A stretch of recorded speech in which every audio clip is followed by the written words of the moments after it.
اسمك؟ باسم احمد سمر. تحب التمثيل؟ طبعا. تحبه قوي يعني؟ شايف نفسك فيك موهبة يعني؟ يعني جرب. أجربك؟ طب بص يمين. اسمي باسم سمر، مواليد نزلة بطران في الهرم سنة 71. أه بشتغل مدرس ثانوي صناعي في مدرسة صف، وبحاول الاقي لي مكان في مجال التمثيل. Speak English? Yes. You are crazy Hamid? No. No? طير انت طيب. مصر مليانة كتير بالمواهب في مختلف المجالات، وهنا أنا بتكلم عن الموهبة. يعني عندك ناس كتير شغالين في مجالات كتير، بس مش شرط يكون المجال اللي شغالين فيه ده يبقى ليه علاقة بموهبتهم. زي الفنان العبقري صاحب حلقتنا النهاردة اللي كان مدرس في يوم من الأيام، بس عاشق للفن، وكان حلم حياته يلاقي فرصة حقيقية يبتدي من خلالها مشواره الفني. والموهبة الفذة اللي بنتكلم عنها دي هو الممثل صاحب الملامح المصرية جدا، الممثل ابن البلد الموهوب بجد، باسم سمرة. فليه باسم سمرة ممثل مش طبيعي؟ السلام عليكم، اهلا بيكم في برنامج الفيلم. انزل بالتتر يا ابني. باسم سمرة مختلف جدا عن جميع ابناء جيله، يعني مش خريج معهد فنون مسرحيه زي الكتير من ابناء جيله، لا هو راجل موهبته بتتحدث، راجل ابن بلد شبهنا كلنا. كان مدرس في مدرسة حكومي، موهبته بتتحدث، وأكبر دليل على إن الراجل ده موهبته مش عادية إنه أول عمل قدمه كان مع المخرج اللي بالنسبة لناس كتير ده أفضل مخرج في تاريخ السينما المصرية، يوسف شاهين. رؤية يوسف شاهين ونظرته للممثل من أفضل المخرجين اللي بيشموا الموهبة من على بعد ميل. فنظرته في باسم سمرة ورؤيته لهذه الموهبة كانت في محلها، فبياخدوا معاه شاهين في الفيلم القصير منورة بأهلها عشان يكون أول فيلم يقدمه العبقري باسم سمرة. وكان باين من الظهور الأول لباسم سمرة على شاشة السينما إن الممثل ده بيتمتع بموهبة كبيرة. وعشان أكد لكم كلامي ده، بعدها بسنتين سنة 93 بياخدوا معاه المخرج الكبير الرائع يسري نصر الله في فيلم مرسيدس عشان يكون تاني عمل لباسم سمرة. باسم سمرة كان مقل جدا في أعماله في التسعينات، قدم 3 أعمال بس على 9 سنين. سنة 95 قدم فيلم صبيان وبنات للمخرج برضو يسري نصر الله. لازم تتجوز. طب ما هو هتجوز الست أيوة. واحد قال لا. يعني مثلا زمايلك كتير اتجوزوا، ايه اللي مقعدك انت؟ عشان معايا عايش بنت الحلال. علشان افرح بك. انت بنت الحلال كتير، مين؟ كنت عايز اجيب لك 10. وبيكتفي لحد هنا باسم سمرة ب3 أعمال قدمهم فقط في التسعينات. بيبتدي باسم سمرة عقد الألفينات بفيلم من بطولته من إخراج العالمي يسري نصر الله، وهو الفيلم الرائع المدينة بشخصية علي. وتحس إن باسم سمرة في الفترة دي ما كانش عايز الانتشار على قد ما هو كان عايز يقدم أعمال مستقلة تعيش مع مخرجين عتاولة مؤمنين بموهبته، ومن خلالهم هيقدر يظهر موهبة. يقدم سنة 2002 فيلم قصير بيدعى مربع داير، ولحد دلوقتي باسم سمرة مقل في أعماله، ما بيقدمش أي حاجة. من 2004 باسم سمرة يقرر إنه عايز ياكل عيش وعايز يقدم أعمال كتير في الفترة دي، لأن دي فترة الانتشار. بس ده مش معناه ان الاعمال دي وحشة او مش عايشة معانا لحد دلوقتي، لا هي اعمال جامدة جدا، منها اعمال مستقلة مستواها الفني عالي جدا، وفي برضو افلام تجارية. في 2004 يشارك باسم سمرة في 4 اعمال. اول عمل شارك فيه هو مسلسل ملح الارض مع عبقري المسرح محمد صبحي، وقدم بعدها فيلم من بطولته. انا من عشاق هذا الفيلم، فيلم اندر ريتد جدا ومش واخد حقه، وانا من عشاق الفيلم ده، وهو الفيلم الرائع كليفتي اللي من اخراج عبقري الاخراج الاستثنائي المختلف اللي مسابق عصره محمد خان. انا من عشاق الفيلم ده مش عشان بس هو من اخراج محمد خان ومن بطولة باسم سمرة بس، لا انا من عشاق الفيلم ده عشان خاطر اللي كانت بتشارك باسم سمرة في بطولة الفيلم ده. كانت النجمة الرائعة الموهوبة اللي كان تمثيلها مسابق عصرها برضه، المختلفة رولا محمود، كانت مسابقة عصرها زي خالد ابو النجا كده. ولو لسه مشفتش حلقة خالد ابو النجا اتمنى تشوفها. انا من عشاق النجمة دي، لو كانت استمرت كانت بقت في حتة تانية خالص. عندها كاريزما وموهبة وحضور كانت لا تقل في الوقت ده الشيء عن بنات جيلها منة شلبي وحنان ترك، بس للأسف اختفت. لو عايزين حلقة عن رولا محمود أتمنى تكتبوا لي تحت في الكومنتات. المهم فيلم وتجربة مختلفين ومميزين جدا، وانا سعيد جدا لان اخيرا الفيلم ده بدأ ياخد حقه مؤخرا. بعدها في اخر السنة بياخدوا معاه المخرج يسري نصر الله في الفيلم المختلف وتجربة مختلفة باب الشمس. بيقدم باسم سمرة في 2006 فيلمين، بدايتهم بالفيلم القصير نهار وليل اللي قدمه مع الرائعة هند صبري بشخصية رؤوف، والفيلم التاني وهو الفيلم الملحمي عمارة يعقوبيان، واحد من افضل الافلام في الالفية الجديدة. ما كانش هيكمل الفيلم الملحمي الاكتر من رائع ده من غير الموهبة الرائعة دي باسم سمرة، وجرأة كبيرة من باسم سمرة وريسك كبير منه انه يقبل دور زي ده في بداية مشواره الفني، وما يهموش بقى انتقادات ولا اي حاجة، ولا المخاطر وكمية الانتقادات اللي هيشوفها الممثل ده من بعد ما يعمل الدور ده. بس الحقيقة هو ما شافش غير فنه اللي بيقدمه، انه بيمثل نموذج حقيقي في المجتمع، واللي ابدع في تقديم شخصية عبد ربه دي.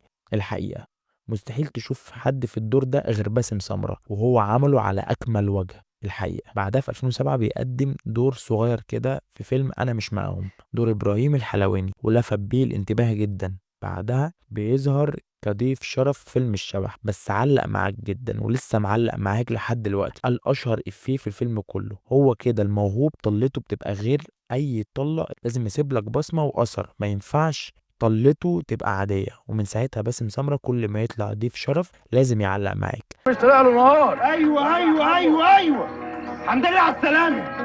دبور وزلنا على خراب عشه. انت عارفني؟ اعرفك، تاني كل يوم الصبح بصطبح بوشك في المرايه.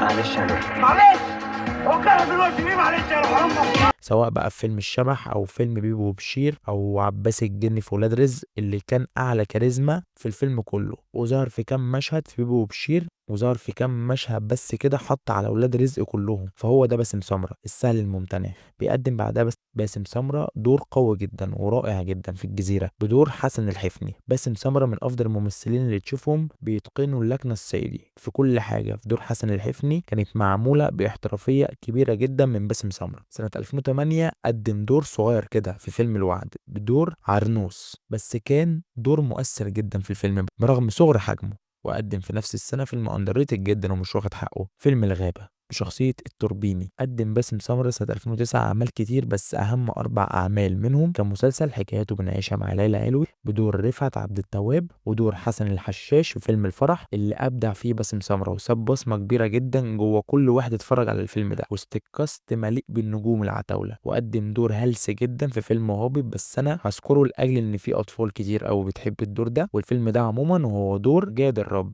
في فيلم البيرومانسي. في أواخر السنة دي يشارك السمرة في فيلم من افضل الافلام في الالفيه الجديده وافضل فيلم في السنه دي عموما، ملحمه ورائعه ابراهيم الابيض. ملحمه مروان حامد. من كتر عظمه الفيلم ده انت مش هتعرف تختار مين افضل ممثل في العمل ده. الفيلم مدته تراوحت ما بين 2 و45 دقيقه. الفيلم عشان يتعرض في السينمات فقرر مروان حامد انه يشيل منه مشاهد كتيره جدا اللي كانت مدتها اكتر من نص ساعة 30 دقيقة، واللي طبعا اتسببت في حذف المشاهد دي. انه حصل تفكك كبير في القصة، واللي من عظمة الفيلم وقوة القصة اننا مخدناش بالنا من المشاهد دي ولا حسينا بتفكك في الاحداث ولا اي حاجة. دوره شخصية مهدي بدور اللي ظهر في اول الفيلم دي لو كانت كملت معانا لحد اخر الفيلم كانت هتبقى المنافس الوحيد لدور عاشر عمرو واكد من ناحية الاداء التمثيلي. على حسب رأي النقاد ان دور باسم سمرة في الفيلم ده لو كان اتعرض كامل كان غطى على اغلب ممثلين العمل اللي كانوا كلهم خارقين. وعلى حسب كلام باسم سمرة انه كان باذل مجهود كبير جدا في دور مهدي بدور ده، وانه بالنسبه له من اقوى اداءاته. بس مروان حامد كان ليه كلام تاني في الموضوع ده، اللي حذف يعتبر الدور كامل وما سابش غير مشهد واحد وهو مشهد الافتتاحيه بتاع الفيلم. وعلى حسب كلام باسم سمرة ان السبب الاول في حذف دوره هو احمد السقا، بسبب اعتقاد عنده انه لو الدور ده كان اتعرض كاملا كان غطى على اداء السقا في الفيلم، وده اللي عمل خلاف كبير بين السقا وباسم سمرة قبل ما يرجعوا صحاب تاني ويتصالحوا. كده او كده دور مهدي بدور ساب بصمه من غير ما الدور يعرض كاملا. دور من اروع ما يمكن، في مشهد واحد بس قدر يسيب بصمه في الفيلم كله، وده باسم سمرة. لانهم عملوا لي ازمه، يعني انا كنت بعمل مشاهد محدش بيقدر يعملها وخطره وكده. بسبب الموضوع ده بقيت افكر كتير ان انا اعمل حاجات دي تاني ولا لا. عملوا لي ازمه، يعني انت بتخاطري بحياتك وبنفسك وفي النهايه تشالي. اضطر مروان يشيل 40 دقيقه ويرميهم. مروان بيقول وانا مصدقه في دي ان جزء من ال 40 دقيقه دول كانت مشاهد لا تصلح لسببين. في سبب فني تقني، ومنها حاجه بوظت جزء من سرد القصه نفسها، وهي حدوته مهدي بدور اللي هو يبان في اول فيلم اللي بيقتل ابو ابراهيم الابيض وهو طفل. في 2010 قدم باسم سمرة اكتر من 4 اعمال، بس اهمهم كان دوره في مسلسل الحارة بشخصيه صلاح، وأداء المتميز في شخصية عادل اللي قدمها في الفيلم الثوري 678 اللي كان الأكثر اختلافا واستهاذ الكم من الممثلين المبدعين. في 2011 قدم باسم سمرة 3 علامات تقال. اول بصمه سابها باسم سمره هي بصمته في المشهد الواحد وهو ملك الحته دي باسم سمره، انه يطلع ضيف شرف في اي عمل ويخطف الكاميرا من البطل، لا وكمان يسيب بصمه. والمشهد اللي بكلمكم عليه ده مشهد باسم سمره في بيبو وبشير، مشهد القطر الايقوني اللي لحد النهارده بيستخدموا له ميمز كتير جدا ولحد دلوقتي سايب بصمه وترند. نقدر نقول كده ان المشهد ده هو الراعي الرسمي للصيف، هو ده باسم سمره. اي طله ليه بتسيب علامه مع الناس وبتفضل محفوره في عقول الجمهور حتى لو مشهد واحد. ممثل موهوب الى ابعد حد، بيقدر يوريك كل جوانب الشخصيه من خلال مشهد واحد. هو ضيف شرف فيه استثنائي. يا ستار يا رب، يا ستار يا رب، يا ستار يا رب. الجو زمت كده ليه؟ مش عارف، ده انا جسمي بينز عرق. الوان اللي راكب درجه اولى عشان اتمتع بالتكييف يطلع عطلان. يا دي البخت. ايف ده ريحته وحشه. انت شامم؟ طعمي. سنة 2011 بيقدم باسم سمرة دور من الأدوار المحببة للقلب قوي، دور قدم فيه باسم سمرة أداء فوق التوقعات، وهي شخصية فتحي الريان من مسلسل الريان اللي لعبها وأتقنها باسم سمرة وبجدارة. باسم سمرة ورانا في المسلسل ده إنه قادر على لعب أي شخصية وإنه لا يقل موهبة عن خالد صالح الرائع. خالد صالح في 2011 بيجتمع افضل المخرجين في جمهورية مصر العربية وبيشتركوا في فيلم ملحمة. طلعوا لنا ملحمة 18 يوم، الفيلم الثوري الملحمي الاندر ريتد جدا ده، وبدون مبالغة باسم سمرة هو افضل ممثل في الفيلم من وجهة نظري، افضل شخصية ضابط شفتها في حياتي. وكمان الفيلم عشان كان خارج الرقابة، لا كان في حرية تامة ان الضابط ده بيشتم المتهم بابوه ويجسد لنا الحقيقة اللي بيحصل في الواقع. ضابط امن دولة زي ما بيقول الكتاب، حتى لو مشهد واحد بس زي ما قلت لحضراتكم ورانا كل جوانب الشخصية. في ممثلين بياخدوا عمل كامل وما بيقدروش يقدموا الشخصية كده او يمسكوها كده. مش عايز تصلي؟ متشكر. يا ابن العرس. في السنة اللي بعدها بيقدم وبيرجع للشخصية اللي كلنا بنحبها، شخصية البلطجي الصايع اللي بيتقنها قوي باسم سمرة. وكمان المرة دي كانت من أحلى المرات اللي جسد فيها باسم سمرة الشخصية دي، لأن المرة دي في قالب كوميدي، وهي شخصية إبراهيم في الفيلم اللي بحبه جدا. تيتا رهيبة، بصمة رهيبة سابها سمرة في الفيلم ده، الدور التاني كما يجب أن يكون. يا ابني يا رؤوف، انت ليك في العتاقي ده هتبقى مذبحة يا شريف، مذبحة. ميسا رؤوف. ماي جاد.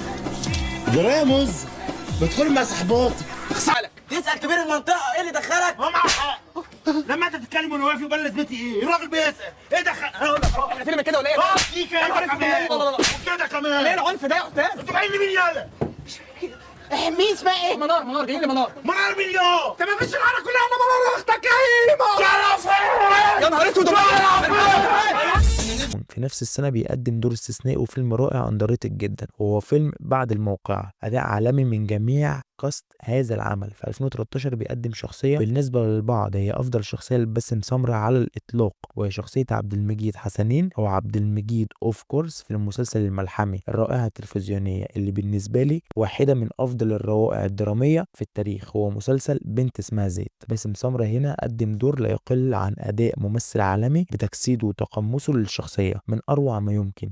عينيه كانت بتمثل ولغة الجسد محتاجة موهبة كبيرة، دور بالنسبة لبعض الناس إن الدور الأفضل في مشوار باسم سمرة الفني، إبداع لا يوصف وشخصية هتفضل سايبة علامة في الدراما التلفزيونية.